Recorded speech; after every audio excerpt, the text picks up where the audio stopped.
জীবন দিব, ডাকাত ঘরে ঢুকতে দিব না ইনশাআল্লাহ। আমি আমার জীবন দিব উম্মতের ঈমান রক্ষার জন্য। আলেম জীবন দিবে, কল্লা দিবে, কিন্তু উম্মতের ঈমানের ঘরে ডাকাত ঢুকতে দিবে না, ডাকাত ঢুকতে দিবে না ইনশাআল্লাহ।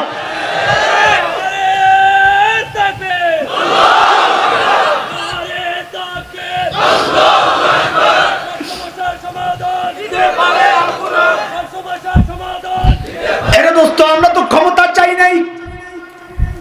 আমাদের মধ্যে কোন ভাই রাজনীতি করে, কথা ঠিক, কিন্তু আমার মতো নিরীহ প্রাণীগুলা জিন্দেগিতে রাজনীতি করি নাই। যাওয়ারও ইচ্ছা নাই, কেউ সাইদাও যদি দেয় তাও তো নিব না। কারণ জীবনের মাকসাদ তো একটাই বানাইছি, জীবনের মাকসাদ, আমি আমার কথা বলি, জীবনের মাকসাদ তো একটাই বানাইছি, যেন মৃত্যুর সময় ডাক আসে, এরে বান্দা আমি তোর উপর রাজি।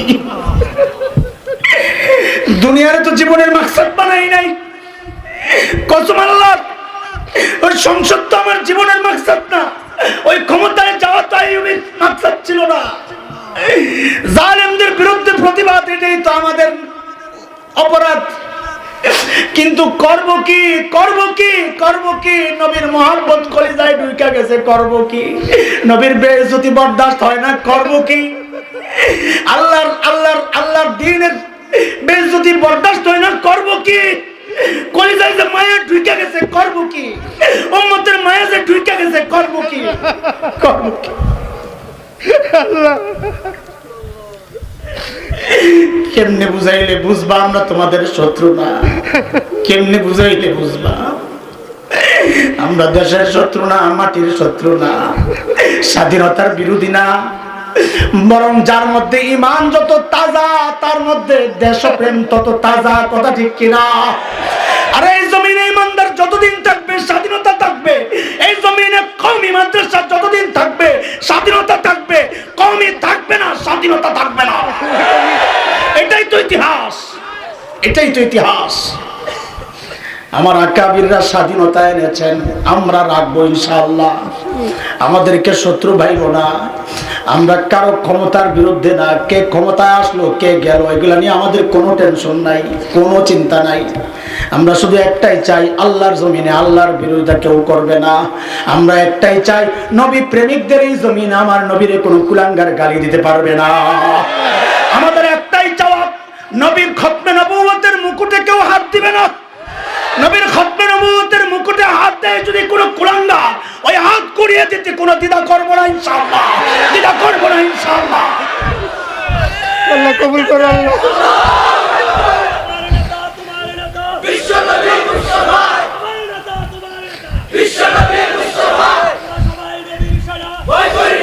মোহতারাম হাজিরিন, মোহতারাম হাজিরিন, একটু বুঝেন, একটু বুঝেন, ভুল বুঝেন না আমাদেরকে। আপনাদের কাছে কি চাই আমরা একটু বুঝেন তো। ক্ষমতা আপনারাই চালান না, চেয়ারম্যান আপনি হন, আমার দরকার নাই, মেম্বার এমপি আপনি হন, আমার দরকার নাই। আমি শুধু আপনার সন্তানটারে চাই, দেন আমারে। কেন যেন নবীর সামনে আসামের কাঠগড়ায় দাঁড়াইতে না হয়। এরে হাসান জামিল, অমুক চেয়ারম্যানের ছেলেটা বেঈমান হয়ে কবরে গেল, তুই কি করছস? চিন্তা তো ওইটা, ভয় তো ওইটা। এই মাদ্রাসাওয়ালারা আপনাদের কাছে কি চায় বলেন? কি চায়? আপনাদের সন্তানগুলো চায়। আমরা এই জাতির বোঝা হয়ে থাকতে চাই না। যদি কোন রাষ্ট্রের সবচেয়ে বড় সম্পদ হয় সুনাগরিক, সবচেয়ে বড় সম্পদ একটা রাষ্ট্রের সুনাগরিক, সমস্ত প্রতিষ্ঠানগুলোর মধ্যে জরিপ চালায় দেখো, আল্লাহর কসম খায়া বলি, কওমি মাদ্রাসার চেয়ে সুনাগরিক তৈরি করেনেওয়ালা আর কোন প্রতিষ্ঠান আমাকে আপনাকে কোরআন থেকে দূরে সরাইতে চায় যে কোনো মূল্যে। গুনার কাজগুলো সে আমার সামনে সাজায়া দেখায়। ঠিক এই 3 আয়াতের আগের আয়াতটা এটা। وَقَيَّضْنَا لَهُمْ قُرَنَاءَ فَزَيَّنُوا لَهُم مَّا بَيْنَ أَيْدِيهِمْ وَمَا خَلْفَهُمْ وَحَقَّ عَلَيْهِمُ الْقَوْلُ فِي أُمَمٍ قَدْ خَلَتْ مِن قَبْلِهِم مِّنَ الْجِنِّ وَالْإِنسِ ইন্নাহুম কানু খাসিরিন।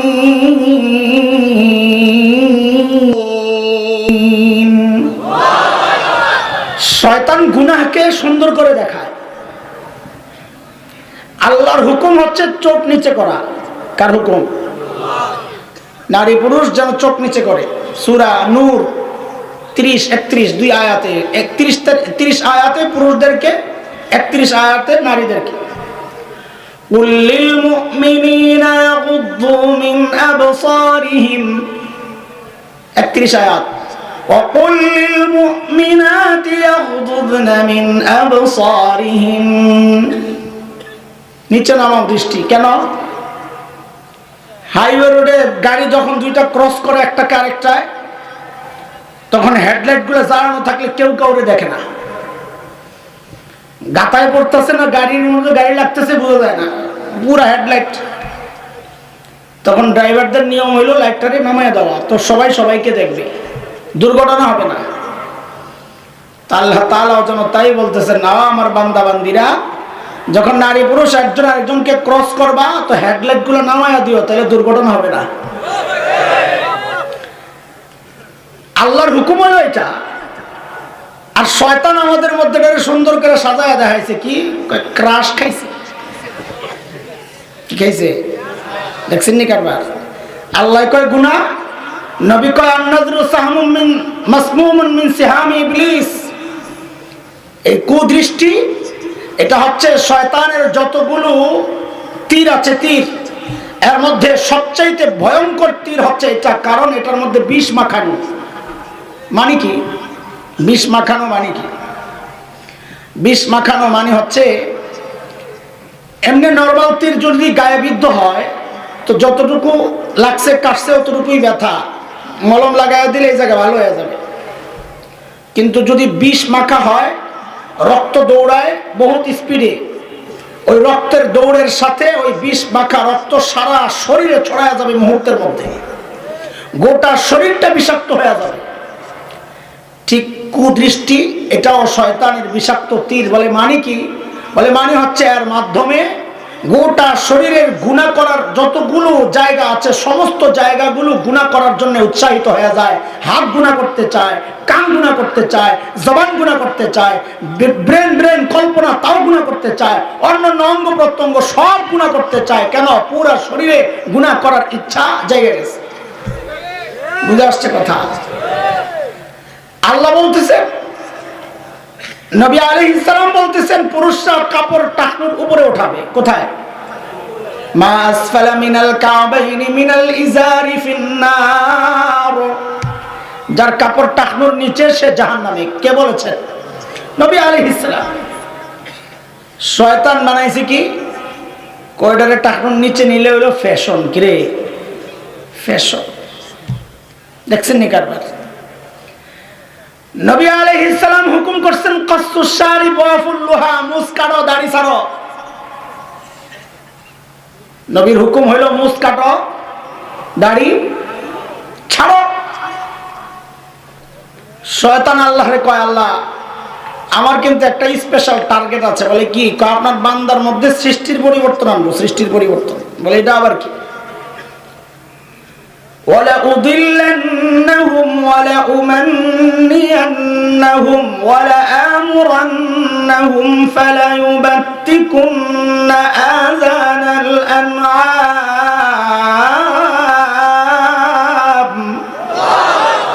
وَلَآمُرَنَّهُمْ فَلَيُغَيِّرُنَّ خَلْقَ اللَّهِ।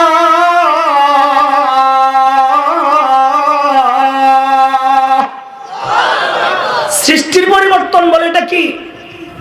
আপনার নবী কইছে দাড়ি ছাড়া দিতে, আমি কাটায়া আপনার বান্দার চেহারারে বেডির চেহারা বানায় ছেড়ে দেব। কার চেহারা বানাই দিছে? ওই পিচ্ছি একটা চিৎকার করে কাঁদতেছে।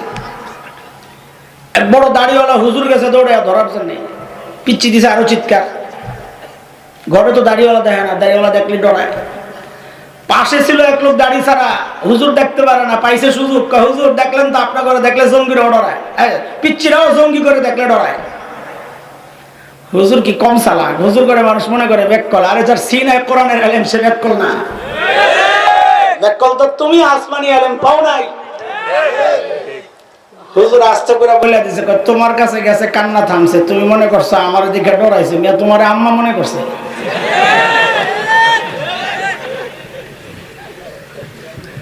শয়তানের কারবার দেখছে কিভাবে সে গুনাহকে সাজায়া দিতেছে আমার সামনে। লা হাওলা ওয়ালা কুওয়াতা ইল্লা বিল্লাহ। এটা শয়তানের চূড়ান্ত টার্গেট, বান্দাকে রব থেকে বিচ্ছিন্ন করা। কেন? কোরআন থেকে বিচ্ছিন্ন করলে বান্দা রব থেকে বিচ্ছিন্ন হয়, এটা শয়তান জানে। সূরা রহমানের প্রথম 3টা আয়াত একটু দেখেন, আল্লাহ কি বলেন? আর রহমান আল্লামাল কুরআন খালাকাল ইনসান। 1 নম্বর রহমান আল্লাহ। 2 নম্বর আয়াত আল্লামাল কোরআন, যিনি কোরআন শিখালেন। 3 নম্বর খালাকাল ইনসান, যিনি মানুষ সৃষ্টি করলেন। সিরিয়ালগুলো দেখেন তো একটু আয়াতের। রহমান আল্লাহ 1 নম্বর, 2 যিনি কোরআন শিখালেন, 3 যিনি মানুষ সৃষ্টি করলেন। এইবার বলেন, দুনিয়ায় আপনারা আগে আসছেন না আগে কোরআন শিখছেন? কথা বলেন। আমরা মানুষ হয়ে দুনিয়া আগে আসছি না আগে কোরআন শিখছি? আগে মানুষ হয়ে দুনিয়ায় আসছি। অথচ আল্লাহ সিরিয়ালের দিক থেকে কোরআন শিক্ষার ব্যাপার আনছেন 2 নম্বরে, মানুষ সৃষ্টির ব্যাপার নিছেন 3 নম্বর। আর রহমান 1 নম্বর, আল্লামাল কোরআন, কোরআন শিখাইলেন 2 নম্বর, খালাকাল ইনসান, মানুষ সৃষ্টি করলেন 3 নম্বর। সিরিয়াল ঠিক আছে না এলোমেলো হয়েছে? আমাদের বুঝ মতো এলোমেলো হয়েছে। আমাদের বুঝ মতো হওয়া দরকার ছিল, মানুষ সৃষ্টির ব্যাপার আসবে 2 নম্বরে, কোরআন শিক্ষার ব্যাপার যাবে 3 নম্বরে। বলে 8 পিস কেন করলেন আল্লাহ তাআলা? অনেক তাফসীর। আমি আসলে এই বিষয়ে বয়ান করার জন্য এই আয়াত পড়ি নাই, অন্যদিকে যাইতেছিলাম, এদিকে আয়সা করছি হঠাৎ করে। আবার যাবো জায়গা মতো ইনশাআল্লাহ। একটু বলছি তখন বুঝে আলি, বিশ্বাস করে। আয়াত 8 পিস কেন করলেন আল্লাহ তাআলা? অনেক ব্যাখ্যা, আমি 2টা ব্যাখ্যা দিই, একটা বোঝানোর জন্য আর একটা আমার আলোচনাকে আগায় নেওয়ার জন্য। প্রথম কথা হচ্ছে, আল্লাহ দেখা দিচ্ছেন, বান্দা আমি তোমাকে আগে বানাইছি, কোরআন তোমারে পরে শিখাইছি। তাইলে কোরআন শিক্ষার ব্যাপার আগে আনলেন কেন? আমি জানায় দিতে চাই, তোমারে আমি বানাইছি ঠিক, কিন্তু তুমি নিজেকে ইনসান মানুষ পরিচয় তখনই দিতে পারবা যখন আগে দিয়া কোরআন শিখবা। কোরআন শিখো নাই, তুমি দেখতে মানুষ, আসলে মানুষ না। যার কারণে দ্বীনি ইলম না থাকলে কথাবার্তা বাইর হয় জানোয়ারের মতো। আমাদের একজন বড় নেত্রী ছিল, আবু লাহাবের বউ, যুগের আবু লাহাবের বউ। ওই যুগের আবু লাহাবের বউয়ের নাম ছিল উম্মে জামিল বিনতে হারব ইবনে উমাইয়া। এই যুগের আবু লাহাবদের বউদের নাম পাল্টায় কদিন পরে পরে। এখন যেটা চলতেছে ছিল এক সময়, এখন আরো অনেক বেড়েছে। তাসলিমা নাসরিন মনে আসেনি? বেটির একটা বইয়ের মধ্যে বেটি লেখছে,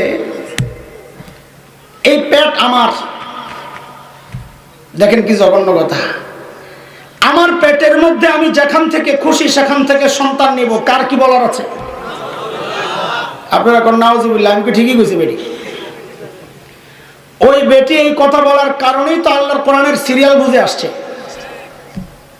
আল্লাহ যে বলছেন কোরআন না শিখলে তুই মানুষ না, বেটি তাই কইছে। কারণ যেখান থেকে সেখান থেকে বাচ্চা পেটের মধ্যে নেওয়া, এটা তো মানুষের চরিত্র না, এটা তো কুত্তার চরিত্র।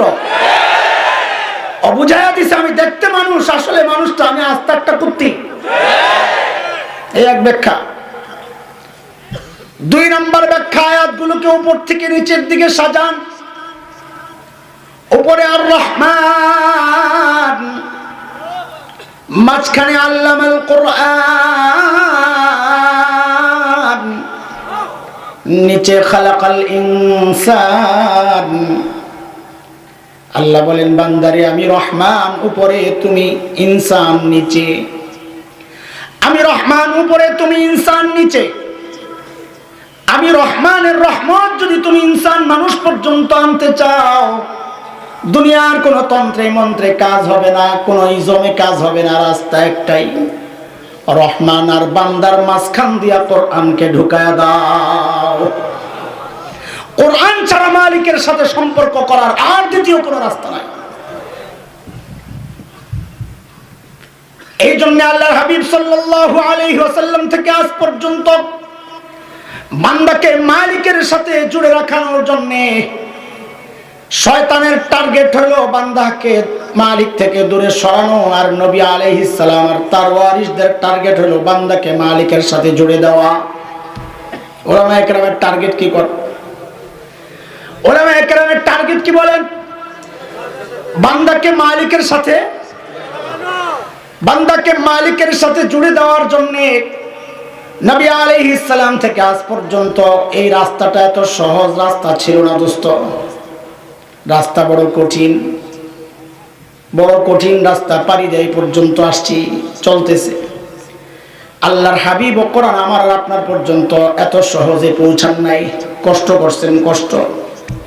কত কষ্ট। নবী গেছেন বাজারে, আহারে বখাটেরা আইসা একজন পাগড়ি ধরে টানে, একজন প্রিয় হাবিবের দাড়ি ধরে টানে, একজন জামা টাইনা ছিঁড়া ফেলে, এক পোড়া কপাল দূর থুতু নিক্ষেপ করে। দেখা দেখি অন্যরাও থুতু ফেলানো শুরু করছে। পাগলগুলা নিচের থেকে বালি মাটি উঠায়া আমার প্রিয় হাবিবের সুন্দর চেহারার মধ্যে লাপটায়া দিছে। আর কি সুন্দর চেহারা, চাঁদ মুখ। কবি হাসান ইবনে সাবিত বলেছিলেন, লিখেছিলেন, কি সুন্দর চেহারা। ওয়া আহসানু মিনকা লাম তারা কাত্তু আইনি ওয়া আজমালু মিনকা লাম তালিদিন নিসা খুলিকতা মুবাররাআন মিন কুল্লি আইবিন কাআন্নাকা ক্বাদ খুলিকতা কামা তাশা। নবী গো, আপনার চেয়ে সুন্দর চেহারা এই চোখ কোনোদিন কাউকে দেখে নাই। আপনার চেয়ে সুন্দর কোন মা কাউকে জন্ম দেন নাই। নবীর চেহারা এখন তো চিনা যায় না, বালি কাবা থুতু দিয়া একদম মুখের মধ্যে লেপটায়া দিছে জালিম গুলা। আরে হযরতে যায়েনব রাদিয়াল্লাহু তাআলা আনহা দৌড়ে এসে পানি দিয়া ধোন আর কান্দেন। ও দোস্ত, আমার আর আপনার পর্যন্ত কোরআন এমনি আসে নাই, দ্বীন এমনি আসে নাই। কষ্ট করেছেন সাহাবায়ে কেরাম, কারা এমনি আসে নাই। হযরতে বিলাল হাবশীর রক্তের বিনিময়ে তোমার আমার কাছে দ্বীন আসছে। বিদ্যা সাহাবী হযরতে জুনাইরা রাদিয়াল্লাহু তাআলা আনহা, মক্কার কাফিররা এমন পিটান পিটাইছে, আরে চোখগুলা নষ্ট হয়ে গেছে পিটা খাইতে খাইতে। আবু জাহেল আয়েশা টিটকারি মারে, লাত আর উজ্জার বদদুয়া লাগছে তোর। এতদিন সইছেন, পিটা খাইছেন, কষ্ট পান নাই, আল্লাহর জন্যই তো। আহা, যেই না কইছে লাত আর উজ্জার বদদুয়া লাগছে, এখন আর সহ্য হয় না। দৌড়ায় গেছে ঘরে, যায় সেজদায় লুটায়া কান্দে, ওগো মালিক, চোখ দিছো তুমি, নিছো তুমি। কিন্তু এরা কয় লাত আর উজ্জা বলে আমার চোখ লয়ে গেছে, মালিক আমি সইতে পারতেছি না, আমার চোখ আমারে ফেরত দাও। রিওয়ায়াত আসছে সাথে সাথে আল্লাহ হযরতে জুনাইরার এই চোখে আল্লাহ তাআলা দৃষ্টি শক্তির সাথে সাথে ফিরাইয়া দিবেন। সুবহানাল্লাহ। আরে দোস্ত, আমার আর তোমার পর্যন্ত দিন এমনি পৌঁছে নাই। সাহাবায়ে কেরামের কষ্ট তো ছিলই, কয়টা বলবো, হাজারো ঘটনা। ইমামে আবু হানিফা এত বড় মানুষ, জেলখানা থেকে লাশ বের হইছে, এমনি মায়া করছে নিয়া, কথা বলে না, জেলখানার মধ্যে নিয়ে মায়া করছিল। ইমামে মালিক রহমাতুল্লাহি আলাইহি কত বড় মানুষ, মদিনার ইমাম। জালিমরা ইমামে মালিক যখন তাদের কথা শুনে নাই, মুখের মধ্যে কালি মাইখা গাদার পিঠে সওয়ার কইরা মদিনার অলিতে গলিতে ঘুরায়। ইমামে মালিক, আমরা হইলে লজ্জায় মাথা নিচু করে রাখতাম। হায় হায়, কি বেইজ্জতি। ইমামে মালিক ডেকে ডেকে বলেন, এই তোমরা যারা এখনো বুঝো নাই আমি কে, শোনো, আমি আনাসের বেটা মালিক। ইমামে আহমদ বিন হাম্বল রহমাতুল্লাহি আলাইহি একটা আকীদার বিষয়, কোরআন আল্লাহর সৃষ্টি না পরিবর্তন করা যায়, এটা একটা আকীদার বিষয়। সময়ের যে রাষ্ট্রপ্রধান ছিল আল্লাহ, ইমামে আহমদ বিন হাম্বল রহমতুল্লাহ আলাইকে জেলখানায় বন্দি কইরা নিয়ম করে প্রতিদিন বেত্রাঘাত করতেন। আহারে চামড়ার বেত, চামড়ার ছড়ি এমন পিটা দিতেন, গোশতগুলা কাইটা পইচা আহারে রক্ত বের হইয়া যাইত। এটা দোস্ত, এগুলো তো অনেক আগের ঘটনা। সাম্প্রতিক কালের ইতিহাস। ও দোস্ত, আজকে তো আরামে বসে নামাজ পড়েন, ভাবেন আমাদের কোনো অবদান নাই, হুজুর গো কোনো কাম নাই। এই জন্য কথাগুলো বলতেছি, একটু মনোযোগ দিয়ে শোনা লাগবে। কলিজার কিছু ব্যথা আজকে আপনাদেরকে বলবো। কলিজায় আগুন জ্বলতেছে, আগুন। কার কাছে বলবো বলেন? আপনারা না শুনলে কার কাছে বলেন? আপনি কি মনে করতেছেন আপনি নামাজ এমনি পড়তেছেন? নবী আলাইহিস সালাম থেকে আজ পর্যন্ত কত আলেমের কল্লা গেছে আপনি কি জানেন? ইংরেজরা যখন এই উপমহাদেশ দখল করে 1857 যখন বিজয় লাভ করে, তারা দেখলো আহারে এত লম্বা সময় জুলুম নির্যাতন করলাম, কিন্তু এখন পর্যন্ত মানুষগুলারে মানাইতে পারলাম না। ঘটনা কি? তদন্ত কমিশন গঠন হলো। সারা দেশ তারা গবেষণা করে পাইল যে 3টা সমস্যা দূর করলে গোটা হিন্দুস্তানের মানুষ আমাদের অনুগত হয়ে যাবে। কয় সমস্যা বলেন না? 1 নাম্বার, মুসলমানদের বুক থেকে কোরআনকে সরায়া দাও, মুসলমান সোজা হয়ে যাবে। 2 নাম্বার, ওই কোরআনের শিক্ষকগুলোকে শেষ করে দাও, মুসলমান শেষ হয়ে যাবে। 3 নাম্বার, বিজাতীয় শিক্ষা সংস্কৃতি ঢুকায়া দাও, তাহজিব তামাদ্দুন ঢুকায়া দাও। মুসলমান যুবক যুবতীদের চরিত্র নষ্ট করতে পারলে জিহাদি চেতনা, প্রতিবাদের স্পৃহা নষ্ট হয়ে যাবে। শুরু হয়ে গেল জুলুম, শুরু হয়ে গেল। 1 নাম্বার সুপারিশ বাস্তবায়নের জন্য লক্ষ লক্ষ কোরআনের কপি জ্বালায়া পোড়ায়া নর্দমায় ফেলায়া নষ্ট করা হলো। এরে বন্ধুরা, কোরআন জ্বালায়া শেষ করার জিনিস না, আল্লাহ যার নিরাপত্তার দায়িত্ব নিয়েছেন। সারা দুনিয়া থেকে সমস্ত কোরআন জ্বালায়া দিল, কোরআন শেষ হবে না। কথা কোন ঠিক কিনা? কারণ তুমি কোরআন জ্বালাবা, কোরআনওয়ালা সিনাগুলারে কেমনে জ্বালাবা? 1টা 2টা না, লাখো কোরআনের হাফেজের সিনায় আল্লাহ কোরআন সংরক্ষণ করেছেন। কয়জনকে শেষ করবা? লক্ষ লক্ষ কোরআন জ্বালায়া দিল। এইবার শুরু কোরআনের শিক্ষকদেরকে শেষ করা। ইতিহাসের বিখ্যাত আলিম মাওলানা জাফর থানেশ্বরী রহমাতুল্লাহি আলাইহি, ও মাদ্রাসার ছাত্ররা কিতাব পড়বা, তারিখে কালাপানির ইতিহাস পড়ো। দিন কেমনে আসছে, ইলম কেমনে পাইছে, এই জমিনে মানুষ ঈমান কেমনে টিকাইছে, একটু শিখো, জানো। নিজেদের পরিচয় নিজেরা না জানলে মানুষ কেমনে জানবে? মাওলানা জাফর থানেশ্বরী রহমাতুল্লাহি আলাইহি বলেন, এমন জুলুম নির্যাতন শুরু হয়ে গেল, দিল্লি থেকে লাহোর পর্যন্ত যে জেটি মহাসড়ক, আন্তর্জাতিক যে মহাসড়কের 2 পাশে এমন কোন গাছ ছিল না যে গাছে আলেমের লাশ ঝুলে নাই। আমাদের এক বুজুর্গ বলেছেন, কাশ্মীরে গিয়েছিলেন, মান নামক একটা জায়গা, আজাদ কাশ্মীর। ওই জায়গায় আজও ইতিহাসের সাক্ষী হয়ে একটা গাছ দাঁড়ায় আছে। এলাকার মানুষ দেখাইছে, হযরত এই গাছ ওই গাছ, যে গাছে 2 জন ভাই, আলেম ভাইকে, সবুজ আলী আর সুরুজ আলী 2 ভাই, ওই 2 ভাইকে গাছের মধ্যে ঝুলাইয়া জীবন্ত মানুষগুলোর শরীর থেকে চামড়া কুইলা হত্যা করা হয়েছিল। আজকে যারা তোমরা ওই ভিক্টোরিয়া পার্ক বলো, ঢাকার সদরঘাট, জগন্নাথ ইউনিভার্সিটির প্রধান ফটকের উল্টা পাশ ভিক্টোরিয়া পার্ক না, ওটা বাহাদুর শাহ পার্ক।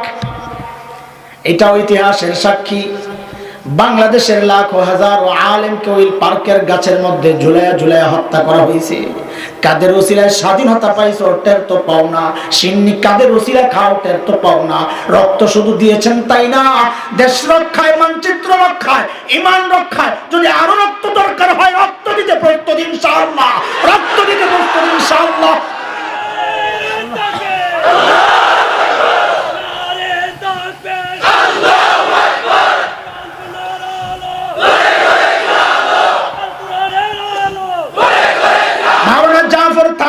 রহমতুল্লাহি আলাইহি লেখেন, দিল্লির জামি মসজিদের সামনে কিছু গাছ ছিল, আরে প্রকাশ্যে প্রতিদিন ওই গাছের মধ্যে আলেমের লাশ ঝুলতো। ছটপট করতে করতে একজন মানুষ যখন নিঃশেষ হয়ে যেতেন, মারা যেতেন, স্টক থাকতো, আলেম স্টক থাকতো, ধৈরাই না আরেকজনকে ঝুলাই দেওয়া হইতো। বলে আমাদের কয়েকজনকে গ্রেফতার করা হয়েছে, দিল্লি থেকে মুলতান পাঠানো হয়েছে, লাহোর, দিল্লি থেকে লাহোর পাঠানো হয়েছে আদালতে, কোর্টে। আমাদের হাতে শুধু হাত করা, এটা আদালতের বিচারপতির সহ্য হয় নাই। আলেম মানুষ শুধু হাত করা কেন পড়া থাকবে? আলেমের মাথায় হেলমেট পরাইতে হবে, বাইন্দা পিসমোড়া বান্ধিয়া তারপরে আনতে হবে। ল্যাংটা যারা নর্তকী তাদেরকে সুন্দর করে আদালতে নিতে হবে। এটাই তো দুনিয়া। লাহোরের বিচারকের দৃশ্য দেখে সইতে পারে নাই, মেজাজ খারাপ হয়ে গেছে। এদেরকে এত সুন্দর করে কেন আনা হলো? সিদ্ধান্ত দিয়ে দিলেন, যাও এদেরকে লাহোর থেকে মুলতান পাঠাও। কেমনে পাঠাবা? বলে রেলগাড়িতে কইরা পাঠাও, ছোট্ট ছোট্ট কামরা বানাবা। মাওলানা জাফর থানেশ্বরী বলেন, বলে ছোট্ট ছোট্ট কামরা বানাইছে, কামরার চারদিকে চোখা চোখা শলাকা ফিট করে দিছে। রেলগাড়ি চলে, সামনে গেলে গুতা খাই, পিছনে গেলে গুতা, শুইতে পারি না। 1-1.5 ঘন্টার রাস্তা, কিন্তু আমাদেরকে 1 মাস এভাবে ঘোরানো হয়েছে। হায়রে, ওযু নাই, ইস্তিনজা সব এই জায়গায়, পেশাব পায়খানা এই জায়গায়, দুর্গন্ধে, গামের গন্ধে, রক্তের গন্ধে একজন মানুষ মারা যাওয়ার কথা। যখন আমাদেরকে পেশোয়ার কোর্টে উঠানো হয়, বিচারক আমাদের ফাঁসির রায় ঘোষণা করেন, ফাঁসি ফাঁসি।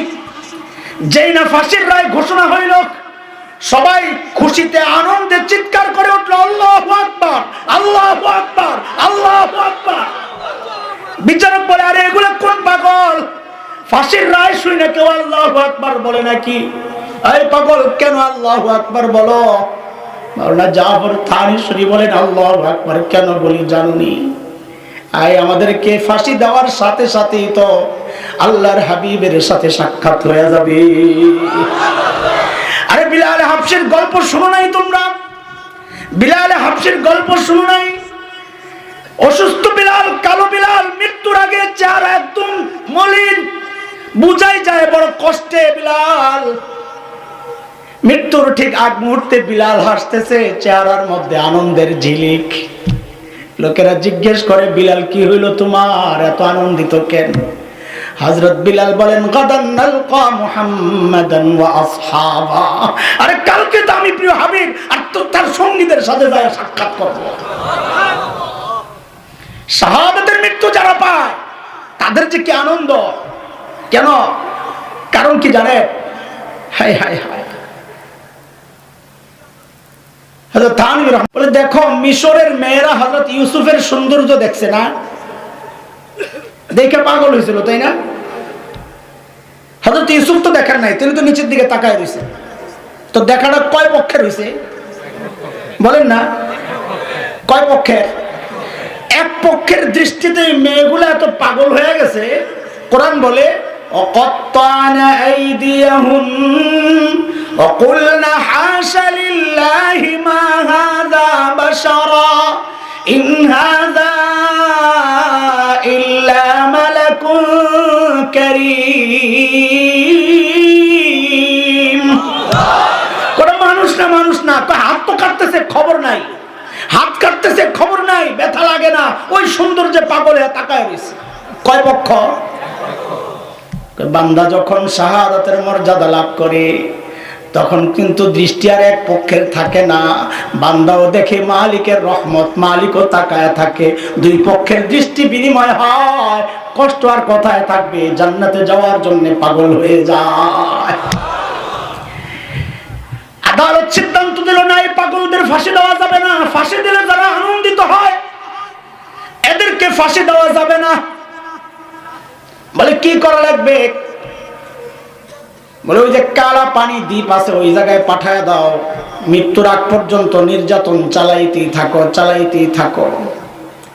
একজন এসে কানে কানে বলে, হযরত হুজুর জনাব বিচারকে বলে, মানুষ সন্তান আর পরিবারের প্রতি বড় দুর্বল থাকে, এদেরকে পাঠানোর আগে এদের বাচ্চাগুলারে জেলখানার গেটে একটু দাঁড় করায় দেন, মায়া লাগতে পারে, দেখি কাজ হয় কিনা। এটা ফেরাউনের সিস্টেম। কার সিস্টেম? কার সিস্টেম? ফেরাউনের বাদী হযরতে মাশতা রাদিয়াল্লাহু তাআলা আনহা গোপনে গোপনে মুসলমান হয়ে গেছেন। ফেরাউনের পালক মেয়ের মাথা আশ্রয়িতেছিল হাতের থেকে, যখন চিরুনিটা পড়ে যায় ওঠানোর সময় বলে বিসমিল্লাহ। কি বলে? ফেরাউনের পালক মেয়ে বলে, তুই কার নাম বললি রে? বলে আমার রবের নাম। আল্লাহু আকবার। বলে তোর রব আবার কে? বলে রব্বুস সামাওয়াতি ওয়াল আরদ, যিনি আসমান জমিনের রব তিনি আমার রব, তোমার রব তোমার বাবার রব। আল্লাহু আকবার। ফেরাউনের মেয়ে বাবাকে যায় বলে, ও বাবা, ঘরের মধ্যেই তো শত্রু, তোমার রব মানে না। ফেরাউন তো গেছে রাগ হইয়া, কিন্তু রাগ হইলে কি হইব, মান ইজ্জতের ব্যাপার। জালেমরা যা করে ফেরাউন তাই করছে। প্রথমে লোভ দেখাইছে। প্রথমে কি দেখাইছে? কি দেখাইছে? লোভ দেখাইছে। লোভ, টাকা পয়সা দেবো, আজাদ করে দেবো, বাড়ি বানিয়ে দেবো, আমারে রব মান। কিন্তু জালেমরা জানে না ইমানদারের কাছে ইমান এত দামি, গোটা দুনিয়া যদি তার হাতে তুলে দেওয়া হয় ইমানদার ইমান ছাড়তে পারে না। কেন কেন কেন? আমি বলি, আমি ইমান বিক্রি করবো, খ্রিস্টান হবো, কে কিনবে? আসো। কে কিনবে আমার ইমান? আসো, আমি ইমান বিক্রি করবো, সত্যি রিয়েল বিক্রি করবো, খ্রিস্টান হয়ে যাবে। আরে বলি কি? হ্যাঁ হমতি, দাম দে, মূল্য দে, রেট উঠা, 100 কোটি 200 কোটি 500 কোটি ধরবে না। আমার ইমান এত সস্তা তো কত? তো মিল্লা জিল্লা সবাই মিল্লা সিদ্ধান্ত নিছে, যা গোটা দুনিয়া যা আছে সব তোমার, তুমি খ্রিস্টান হয়ে যাও। আমি বলি কারবার নাই, এখনো হয় নাই দাম। বলে কি জন্যে? বলে আমার নবী বলেছেন এই ইমানের বদৌলতে আমি জান্নাতে এরকম কমপক্ষে 10 দুনিয়া পাবো। বেড়া তুই একটা লয়ে এসেছ আমার ইমান কেনার জন্য, দাদা। আল্লাহু আকবার। ফেরাউন যখন দেখলো মাসে তার কাজ হয় না, ইমানদার দুনিয়া দেখে না, ইমানদারের দৃষ্টি জান্নাতে। আল্লাহু আকবার। ফেরাউন হযরতে মাসে তাকে দরবারে নিয়ে গেল। হারে হাতের মধ্যে লোহা, পায়ের মধ্যে লোহা। ওই দরবারি আয়েশা একজন কানে কানে বলে, হুজুর মাইরেন না, একটু ওয়েট করেন। বলে কেন? কয় বাচ্চা আছে, বাচ্চা দিয়ে আগে ডর দেখান। বাচ্চার প্রতি মানুষ দুর্বল, মা হইলে তো কথাই নাই। আহারে মার কলিজায় যে আল্লাহ কি মায়া দিছে, এটা মা ছাড়া দুনিয়ার কে জানবে। হযরতে মাসে তাকে ফেরাউন বললে, মাসে তা যদি আমার রব না মানো, তোমাকে এবং তোমার বাচ্চাগুলোকে আমি নিষ্ঠুর নির্মম নির্যাতন চালায়া হত্যা করব। কোরআনের কথা হযরতে মাসে তা জানায়া দিলেন, ফাকদি মা আনতা কাদ। এরে জালেম, তোর যা মনে চায় তুই তাই কর, আমি যে আল্লাহকে রব মেনেছি আমি আমার রব ছাড়তে পারবো না। ইমান। জালেম ফেরাউন বড় কড়াই বসাইলো, তেলগুলো টকবক করে জ্বলে। ফুটন্ত তেলের মধ্যে জালিম যখন বড় বাচ্চাটা ফেলে দেয়, মা তাকায় দিছে, কেমন লাগে? জয়লা পুইরা ছাই রূহটা যখন বের হয়ে যায়, আল্লাহ হযরতে মাসে তার দৃষ্টি সরাইয়া দিছেন, চোখের পর্দা সরাইয়া দিছেন, কানের পর্দা সরাইয়া দিছেন। হযরতে মাসে তার দেখতেছেন রূহটা বের হয়ে যাচ্ছে উড়াল দিয়া দিয়া। যাওয়ার সময় মারে ডাক দিয়া শুধু বলে যায়, আম্মি আম্মি আসসবর আসসবর আল জান্নাহ। ওরে মা, ধৈর্য ধরো, ধৈর্য ধরো, জান্নাত অপেক্ষা করতেছে। হযরতে মাসে তার চোখ দিয়ে ঝরঝর করে পানি পড়তেছে। এইবার জালিম ছোট্ট বাচ্চাটা নিয়ে, দুধের বাচ্চা বুকের মধ্যে রাখছে। আহারে মার কলিজায় দুধের বাচ্চার জন্য কি টান, মা ছাড়া কে জানবে। বাচ্চাটা লম্বা সময় মায়ের দুধ পায় না, মায়ের দুধের স্পর্শ পাইই তো মার দুধ খাওয়ার জন্য অস্থির। মার চোখ দিয়া পানি পড়তেছে। জালিম বলে, মা সেটা এখনো সময় আছে, আমাকে রব মান, তোকেও ছেড়ে দিব, বাচ্চাও ছেড়ে দিব। হযরতে মা সেটার জবাব একটাই, ফাকদি মা আনতা কর, জালিম যা মনে চায় কর, যাকে রব মেনেছে আমি রব ছাড়তে পারবো না। এইবার জালিম হযরতে মা সেটার ওই বাচ্চাকে তেলের মধ্যে যখন ফেলা দেয়, ফুটন্ত তেলের মধ্যে ওই আগের বাচ্চার মতো জ্বলে যখন রূহটা বের হয়, ওই রূহ ডাক দিয়া বলে যায়, আম্মি আম্মি আস-সবর আস-সবর আল জান্নাহ, মা জান্নাত অপেক্ষা করতেছে, সবর করো। জালেমদের থেকে এই জালেমরা শিখছে, এক জালেম থেকে আরেক জালেম শিখে, কথা কোন ঠিক কিনা? ব্রিটিশ জালেমরা ওই যে গেটের সামনে মাওলানা জাফর থানেশ্বরী তার সঙ্গীদের আপনজন সামনে, গেটের সামনে মাওলানা জাফর থানেশ্বরী লেখেন, আমার বিবি দাঁড়ায় আছে, ছোট্ট বাচ্চাটা দাঁড়ায় আছে। আরে বাচ্চা দেখে দৌড়ে এসে আমাকে জড়ায়া ধরছে। এই বাচ্চা ইংরেজ বুঝে না, স্বাধীনতা বুঝে না, বাচ্চা শুধু বুঝে, আরে কতদিন বাবার বুকে মাথাটা রেখে আমি ঘুমাই নাই। দৌড়ে এসে বাবাকে জড়ায় বলে, বাবা চলো বাড়িতে চলো। হযরত জাফর থানেশ্বরী বিবিকে ইশারা দিয়েছেন, কোলে নাও কোলে নাও। বিবি কোলে নেওয়ার পর ডাক দিয়ে বলে, বাপ যদি আল্লাহ জীবিত অবস্থায় আবার ফেরত আনেন আবার দেখা হবে, আর নাইলে বিশ্বাস রাখো, বিশ্বাস রাখো, হাউজে কাউসারের পারে আবার আমাদের সাক্ষাৎ হবে। এটা দোস্ত দিন এমনি আসে নাই, দিন এমনি আসে নাই। শেখুল মাহমুদ হাসান দেওবন্দের লাশ হাকিম আজমল খার বাড়ির থেকে যখন দেওবন্দে পৌঁছে, দেওবন্দের মানুষ যখন শেখুল হিন্দকে ধোয়াইতেছিল, গোসল করাইতেছিল, আহারে দেখে কোমরের মধ্যে মেরুদণ্ডের হাড়টা ছাড়া কিচ্ছু নাই, গোশত নাই, কিচ্ছু নাই। জানে না কেন এমন হইল, জানে না। হযরত মাদানী রহমাতুল্লাহি আলাইহি কলকাতায় ছিলেন, ওস্তাদের মৃত্যুর খবর শুনে দেওবন্দের দিকে রওনা। দেওবন্দ পৌঁছার পর দেওবন্দের মানুষ সব দৌড়ায় আসছে, হযরত শেখুল হিন্দের কোমরের এই অবস্থা কেন, কি সমস্যা ছিল? বলে কি সমস্যা? বলে মেরুদণ্ডের হাড়টা ছাড়া কিচ্ছু নাই, শুধু পোড়ার মতন কেমন জানি দেখা যায়।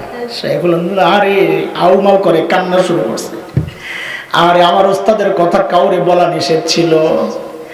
ওই যে দ্বীপের মধ্যে যখন বন্দি করছে ইংরেজরা, আমার ওস্তাদকে বারবার বলছে আমাদেরকে মেনে নাও। আমার ওস্তাদ একটাই বলেছেন, জীবন দিব, মানতে পারবো না। জীবন যাবে, ঈমান যাবে না। আল্লাহু আকবার। শেখুল হিন্দের এই কথা বলার সাথে সাথে ইংরেজরা, পাষাণবাজ জালিমরা প্রতিদিন রুটিন করে করে শেখুল হিন্দকে নিয়ে যেত। আর গরম শলাকা, আগুন গরম শলাকা, লোহার শলাকা, রড, আয়না শেখুল হিন্দের কোমরের মধ্যে খালি লাগাইয়া দিত। বলে শেখুল হিন্দের কোমরটা পড়তে পড়তে পড়তে পড়তে গোশত কিচ্ছু নাই, পুরা শেষ, এখন শুধু মেরুদণ্ডটা আছে।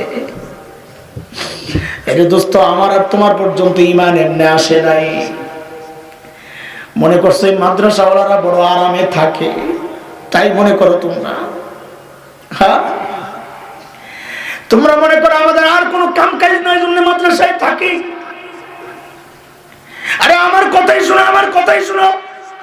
আমি যদি মাদ্রাসায় না পড়তাম তো স্কুল কলেজ আমার সাথে সামনে আসার মতো এরকম ব্রিলিয়ান্ট কোনো ছাত্র তখন আমার সময় ছিল না। চ্যালেঞ্জ। এখনো তো দেখি আমরা ইউনিভার্সিটি মাদ্রাসার ছাত্ররাই সবার আগে থাকি। তোমরা মনে করো আমরা এখানে মজা খাইতে আসি? আরে না, উম্মতের চিন্তায় আসি। নবী জিম্মাদারি দিয়া গেছে।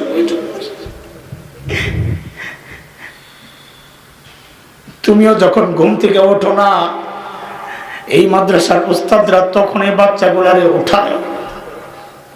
তুমি যখন ভোরবেলা ঘুমাইতে যাও, মাত্র ঘুমাইতে যাও, টেলিভিশন বন্ধ করে, ইউটিউব ইন্টারনেট বন্ধ করে যখন ঘুমাইতে যাও, ওই 2:30-3টার সময় বাচ্চাগুলারে হুজুররা ওঠা, বাবা ওঠ উঠ। কাদেরকে মারতে আসো জানো? একটু ভয় না, একটু কলিজায় লাগে না যে আলেমকে মারতে আসো? ওই আলেম তো সকালবেলা ওই ফজরের সময় যখন ঘুমায় থাকো তোমরা, ওই সাহারির সময় যখন ঘুমাইতে যাও, ওই আলেম তো মাত্র সেজদা থেকে ওঠে। কাদেরকে মারতে আসো?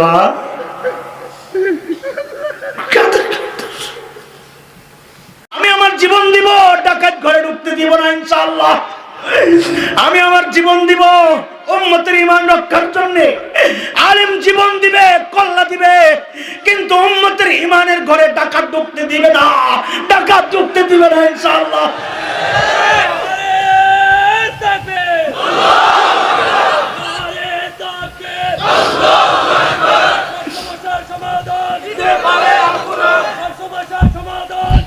এরে দোস্ত, আমরা তো ক্ষমতা চাই নাই। আমাদের মধ্যে কোন কোন ভাই রাজনীতি করে, কথা ঠিক, কিন্তু আমার মতো নিরীহ প্রাণীগুলা জিন্দেগিতে রাজনীতি করি নাই। যাওয়ারও ইচ্ছা নাই, কেউ সাইদাও যদি দেয় তাও তো নিব না। কারণ জীবনের মাকসাদ তো একটাই বানাইছি, জীবনের মাকসাদ, আমি আমার কথা বলি, জীবনের মাকসাদ তো একটাই বানাইছি, যেন মৃত্যুর সময় ডাক আসে, এরে বান্দা আমি তোর উপর রাজি। দুনিয়ারে তো জীবনের মাকসাদ বানাই নাই, কসম আল্লাহর। ওই সংসদ তো আমার জীবনের মাকসাদ না, ওই ক্ষমতায় যাওয়া তো আইয়ুবের মাকসাদ ছিল না। জালেমদের বিরুদ্ধে প্রতিবাদ, এটাই তো আমাদের অপরাধ। কিন্তু করব কি, করব কি, করব কি? নবীর মহব্বত কলিজায় ঢুকে গেছে, করব কি? নবীর বেইজ্জতি বরদাস্ত হয় না, করব কি? আল্লাহর দ্বীনের বেইজ্জতি বরদাস্ত হয় না, করব কি? কলিজায় যে মায়া ঢুকে গেছে, করব কি? উম্মতের মায়া যে ঢুকে গেছে, করব কি? করব কি? আল্লাহ কেমনে বুঝাইলে বুঝবা আমরা তোমাদের শত্রু না? কেমনে বুঝাইলে বুঝবা? আমরা দেশের শত্রু না, মাটির শত্রু না, স্বাধীনতার বিরোধী না, বরং যার মধ্যে ঈমান যত তাজা তার মধ্যে দেশপ্রেম তত তাজা, কথা ঠিক কিনা? আরে এই জমিনে ইমানদার যতদিন থাকবে স্বাধীনতা থাকবে, এই জমিনে কওমি মাদ্রাসা যতদিন থাকবে স্বাধীনতা থাকবে, কওমি থাকবে না, স্বাধীনতা থাকবে না। এটাই তো ইতিহাস, এটাই তো ইতিহাস। আমার আকাবিররা স্বাধীনতা এনেছেন, আমরা রাখবো ইনশাআল্লাহ। আমাদেরকে শত্রু ভাইবো না, আমরা কারো ক্ষমতার বিরুদ্ধে না। কে ক্ষমতায় আসলো, কে গেল, এগুলা নিয়ে আমাদের কোনো টেনশন নাই, কোনো চিন্তা নাই। আমরা শুধু একটাই চাই, আল্লাহর জমিনে আল্লাহর বিরোধিতা কেউ করবে না। আমরা একটাই চাই, নবী প্রেমিকদের এই জমিন আমার নবীরে কোনো কুলাঙ্গার গালি দিতে পারবে না। আমাদের একটাই চাওয়া, নবীর খতমে নবুয়তের মুকুটে কেউ হাত দিবে না। নবীর খতমে নবুয়তের মুকুটে হাত দেয় যদি কোনো কুলাঙ্গার, ওই হাত কুড়িয়ে দিতে কোনো দ্বিধা করব না ইনশাআল্লাহ, দ্বিধা করব না ইনশাআল্লাহ। আল্লাহ কবুল করে। আল্লাহ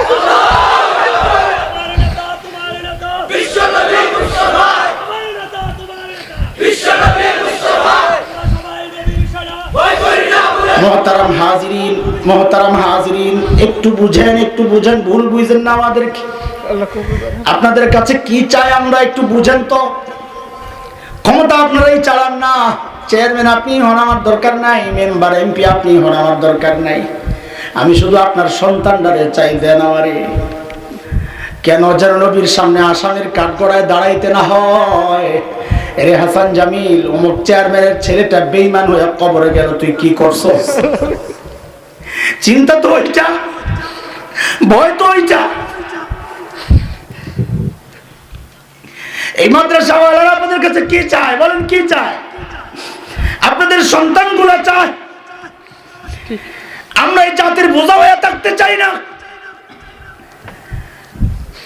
যদি কোন রাষ্ট্রের সবচেয়ে বড় সম্পদ হয় সুনাগরিক, সবচেয়ে বড় সম্পদ একটা রাষ্ট্রের সুনাগরিক, সমস্ত প্রতিষ্ঠানগুলোর মধ্যে জরিপ চালায় দেখো, আল্লাহর কসম খায়া বলি, কওমি মাদ্রাসার চেয়ে সুনাগরিক তৈরি করনেওয়ালা আর কোন প্রতিষ্ঠান